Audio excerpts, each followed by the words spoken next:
Welcome to the Real Estate Syndication Show. Whether you are a seasoned investor or building a new real estate business, this is the show for you. Whitney Sewell talks to top experts in the business. Our goal is to help you master real estate syndication. And now your host, Whitney Sewell. This is your daily real estate syndication show. I'm your host, Whitney Sewell. Today, our guest is Arleen Garza. Thanks for being on the show, Arleen. Great to be with you, Whitney, and great to share whatever we've learned throughout this whole COVID-19 situation. Yes, I know from your all's experience and track record, we have a lot to learn from you, and so I'm looking forward to this conversation. But a little about Arleen, in case you haven't heard of her. She served as Senior Vice President at the Bank of America in a career spanning over 20 years. She also co-founded Reep Equity, a vertically integrated multifamily real estate investment firm with her husband, Jacob.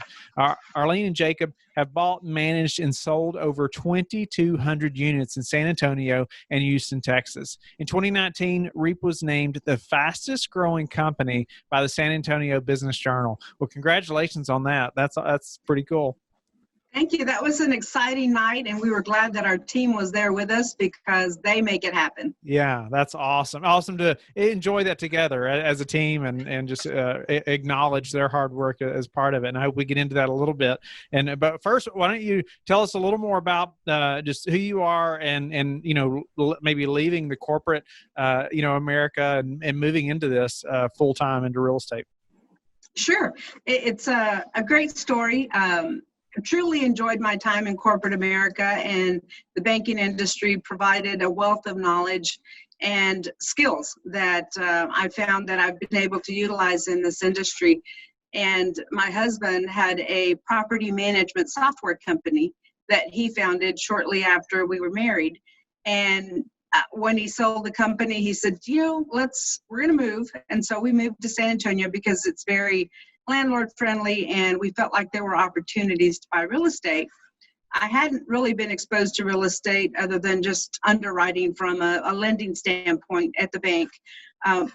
So when he said, let's buy real estate, I said, hold on there, because I'm a very conservative person by nature. He's more the salesman, so he's a little more on the sales end and risk side. So he convinced me. We took some classes I felt like I needed to educate myself on the industry. And in 2012, we bought our first property, a small 24 unit, and decided to run it ourselves. Part of that was to gain the education behind what it takes to run a property. So we did every bit of it. And happy to say, back in that time, wished I'd have bought more properties at $19,000 a door, but didn't. And but we had an excellent return, like over 370% on our first property that primarily we owned ourselves with another partner that lent his experience so that we could get the loan. Nice. And that's such a great way to get into the business and learn a lot, right? Especially partnering with somebody else that's more experienced. And I recommend that all the time, like finding that person, even if you got to give part of the deal away. And it's so worth it to have that experience on board. It really was, especially that one. It was a true mom and pop owner. Literally, he showed up for our due diligence in his green pickup truck with a suitcase full of paper. And so we asked for the leases, and he opened up the suitcase, and there they were. So it was great to have somebody that had done it before. And I would highly recommend partnering with somebody if you're new. Nice. It sounds like it was a very organized set of leases there, right?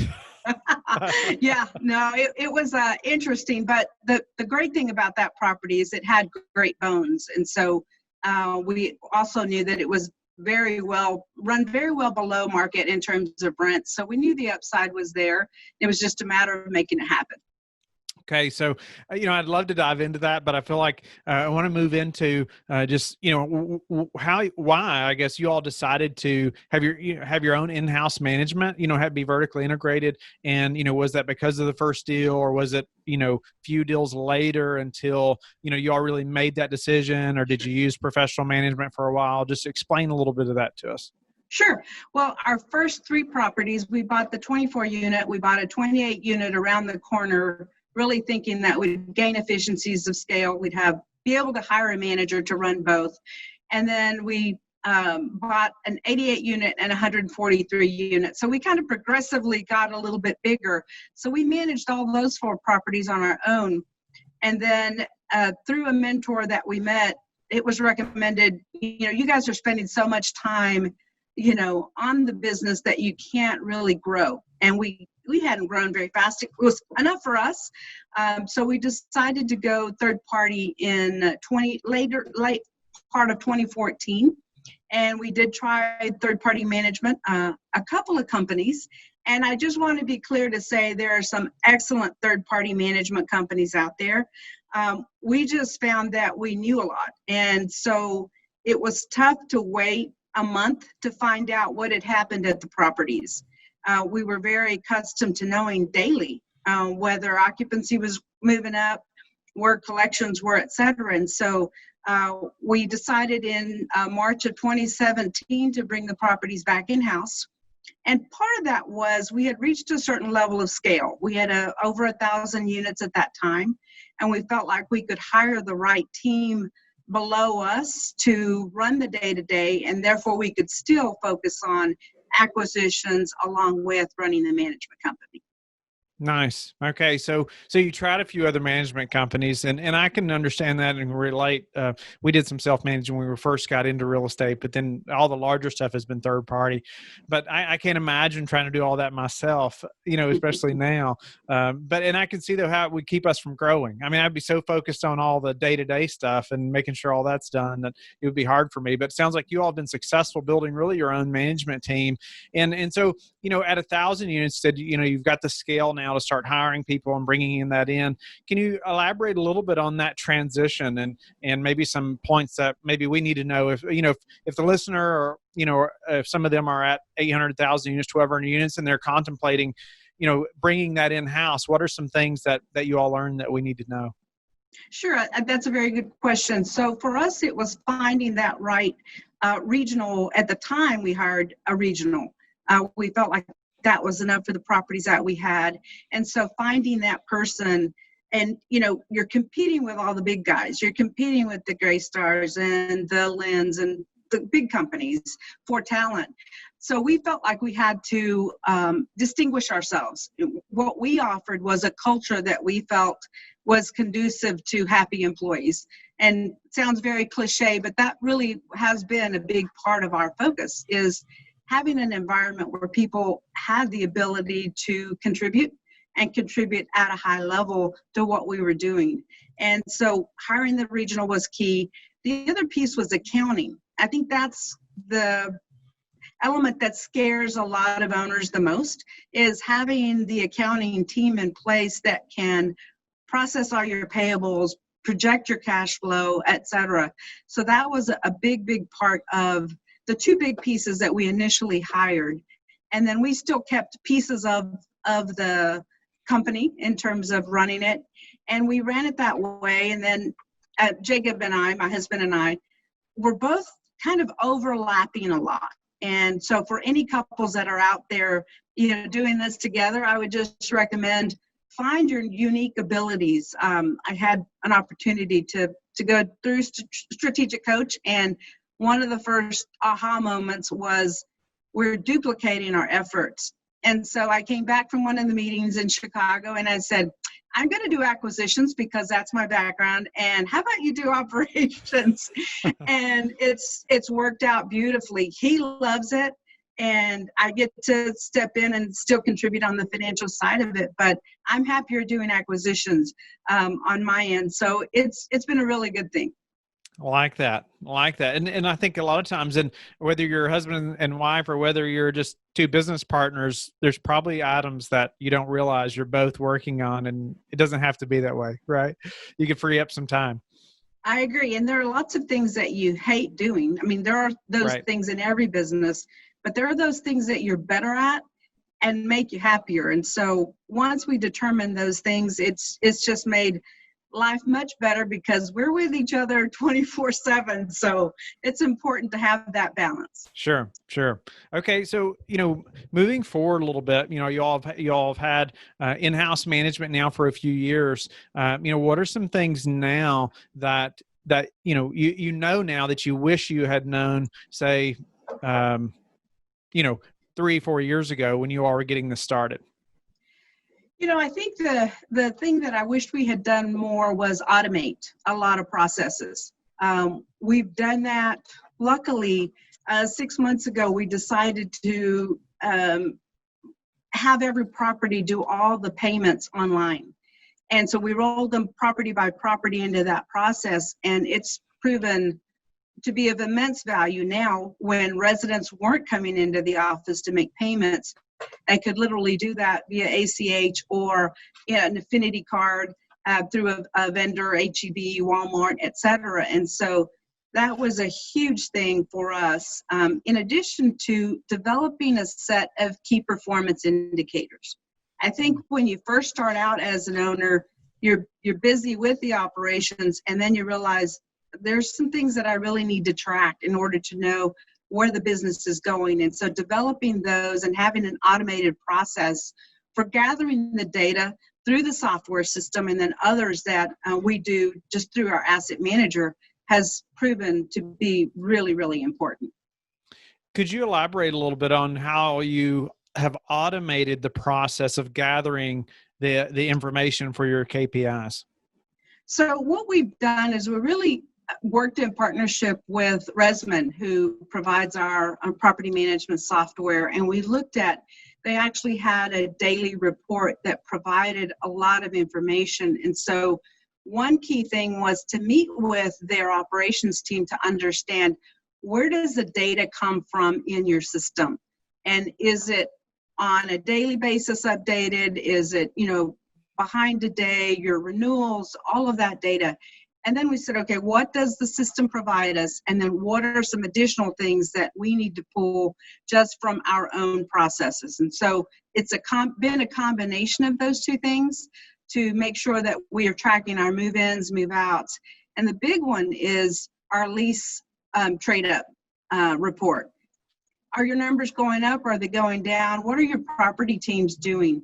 And then establishing the processes where our asset manager is really on a weekly basis determining where is the pricing. We aren't using a rent optimizer software. It's probably something we will do in the future. But the dollars coming in are huge. I mean, we can monitor our expenses, and we do an excellent job of keeping those on the low end. But the income really drives a lot of it.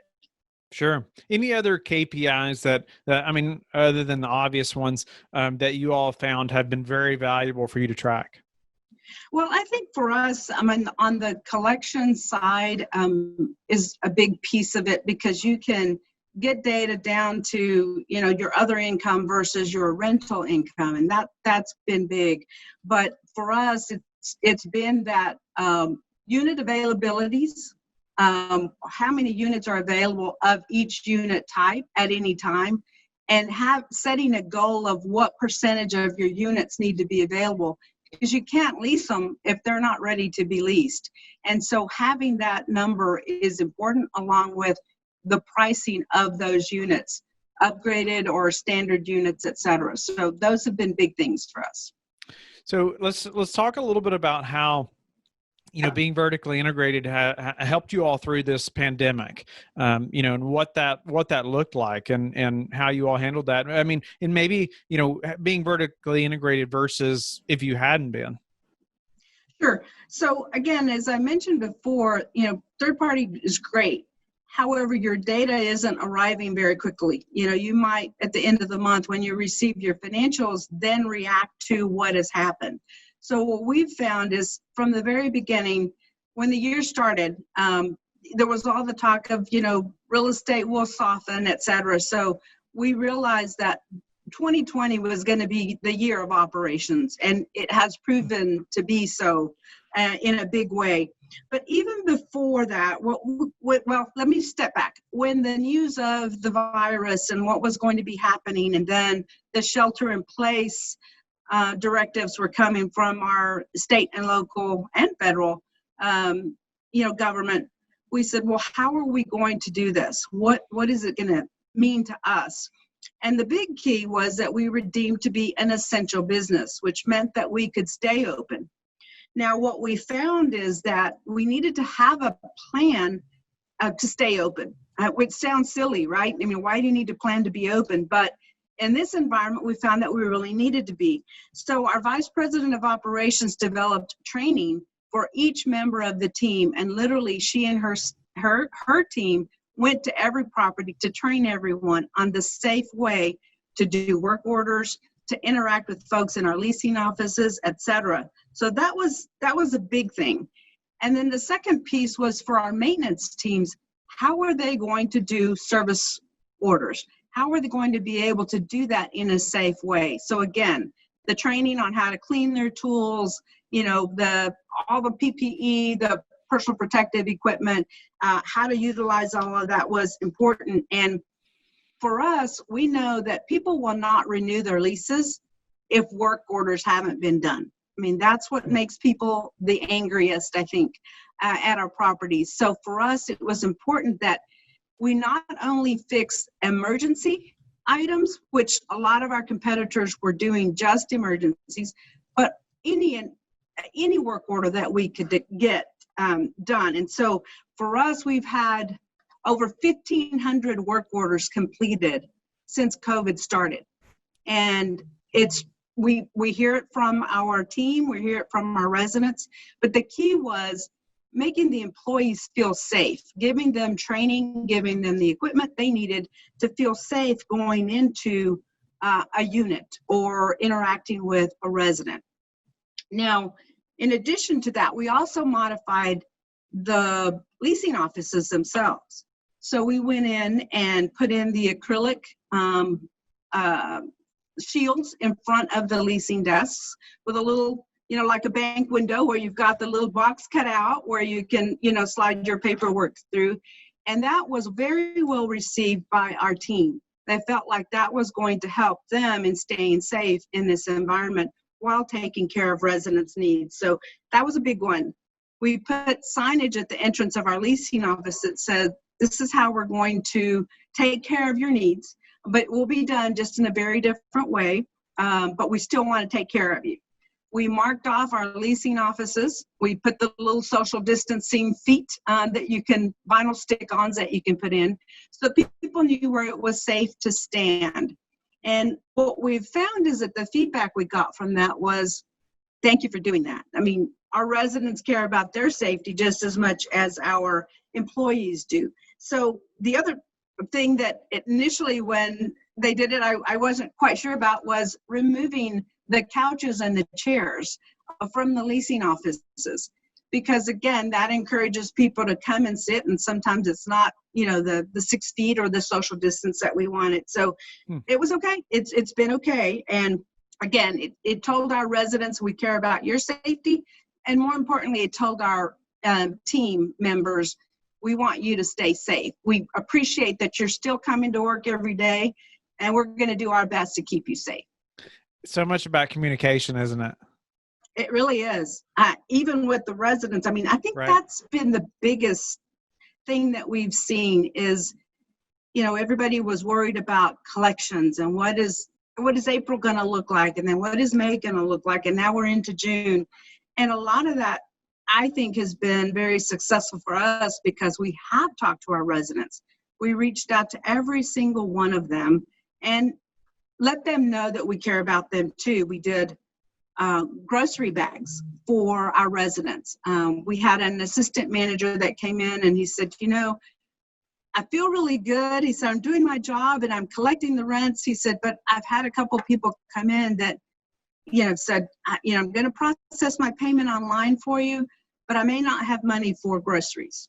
And that just broke my heart. I thought, wow, they're doing everything they can. So my husband and I had groceries purchased, and our corporate team bagged all the groceries, and we delivered them to the property, and then they delivered them to the residents. And just to see those smiling faces and the relief was a big one for us. Wow. Yeah. And it would be, I guess, and you can answer this probably a little better than I can at the moment, but, think about that compared to if you'd have had third party. I just want to, we worked third party. It's been great, but ultimately, depending on that relationship, you may not have been able to provide as good a service. That's correct. I mean, what it would have been was communicating to them, hey, this is something we want to do, and then they would have to determine how it would get done. Well, in our case, we just did it. You Right. know, the decision was made on a Wednesday to do it, and by Friday, the bags were delivered to residents. And so we Wow. felt like we could move a lot faster than had we been in another, position. I like how you laid out too. Okay, first we developed a plan, and then we started training everybody, because I think that shows you care, shows that you're teaching them how to be safe. I mean, whether they're the leasing office or whether they're the maintenance man, they're all crucial, and we need them to know how to be safe and still operate. I agree. Right? Yeah, and our most recent one, we call it Reep Cares, is we actually had masks made with each of the properties' logos on them, and Cool. we again did a snack bag, included the mask in there, and it does two things. One, it lets the resident know we care about you, and we appreciate that you help us be safe, but it also, promotes the property. So as they're wearing them to the grocery store or wherever they may be going, they may, we had people say, well, where'd you get that? Or your property does that for you? So it's been a very good thing and a win-win for us. Managing a team of 50 people or so, I know you had mentioned, what's a key that we need to know as far as keeping a great environment or culture, amongst that many employees? I think it's communication, but the other thing is promoting respect. I think one of the things at every meeting, we had our first company meeting since COVID started a week ago, and our message was the same. It's about respect each other and respect our residents. And what respect means is, and I personally asked them to go around the room and I said, how many of you commit to helping anybody on this team, whether they're at your property or another property? And every single hand went up. So I think they know that if they get in a bind or they have 10 move-ins by Friday, that we'll send resources to help them. And those resources are more than willing to go, even though it's not their property. So that truly building that teamwork and that culture of share your ideas. We don't have all the answers. You guys are out there on the front lines every day. Tell us what you're seeing. Tell us what we can do better. And that's been a huge, huge thing in our company. Arleen, what's been the hardest part of this syndication business or journey for you? I think initially it was the fear of raising capital, right? I think so many new syndicators go, how am I going to raise that money? But it's about building that reputation and that brand, which really comes down to us as individuals and communicating with people and communicating with investors. And I will say that that's the other piece that we have focused on during this situation was we amped up our communication. So whereas before we were sending out monthly reports, we've been doing weekly videos, weekly emails. We ran a stress test on every single property, looking at Wow. where the cash is, cash coming in, what if we had a decline of 20 to 30% in our revenue? How far could we go before we would need to look at other resources? And I think that provided some peace to our investors to know that we're watching collections, we're letting them know every week how collections are looking, and we're also telling them about all the things we're doing at the property. And that's been very, very well received. So communication, again, is the top thing, and it's communicating with your investors or potential investors, even if you don't have a deal going on. What's a way that you all have recently improved your business that we haven't talked about that we could also apply to ours? Well, I would say that the big thing is looking at the acquisitions process also. I think, you cannot make the decision in a vacuum sitting here, myself and our acquisitions manager. We loop in the whole team. They're part of, we do our own due diligence. We have a construction supervisor on in-house on our team, and that has saved us tons and tons of money. We had a fence project, for example, that we had bid out. Externally, it would have cost us almost $100,000 to do the fence. We did it in-house for about $48,000. Wow. So having the right members of the team and looking at the big picture, but involving them at the acquisition stage. So when we go tour a property, our construction supervisor goes, our VP of operations goes, our regional goes. Everybody provides their input, and we build the acquisitions plan as a team versus just myself and the acquisitions manager putting together the numbers. It has to be a viable thing, and in the end, the on-site team has to deliver the numbers. So they need to buy into the process from the very, very beginning. What's your best source for finding new investors? Well, real estate groups and online, actually, we have an investor relations coordinator that joined us about 6 months ago. And so her whole focus is answering questions. I mean, if an email comes in from an investor, she's on it and she's got an answer to them that day, if not that day, the next day. And then the other is our online presence. Just like our properties, we want to make sure that our websites are good. We focus on making sure that our website provides information. We've done podcasts just like you do, not as grandiose, but we've done podcasts for our investors on the different topics that we think will help them stay educated. Because the better educated they are, the better passive investor they are. They understand it. They don't have as many questions, and they feel more comfortable with the whole investing process. What's the number one thing that's contributed to your success? I think the number one thing is you gotta like people. You know, if you don't like people, don't get into this business. And I think really having a good way to talk to anybody, whether that's our maintenance guy or, you know, a $500,000 investor, everybody wants to have the sense that they can trust you. And I think building that trust has helped us quite a bit, both with our team and with our investors that have joined us on this journey. How do you like to give back? I like to give back. Well, one, giving back as I've shown through the groceries, through, you know, donations to the industry.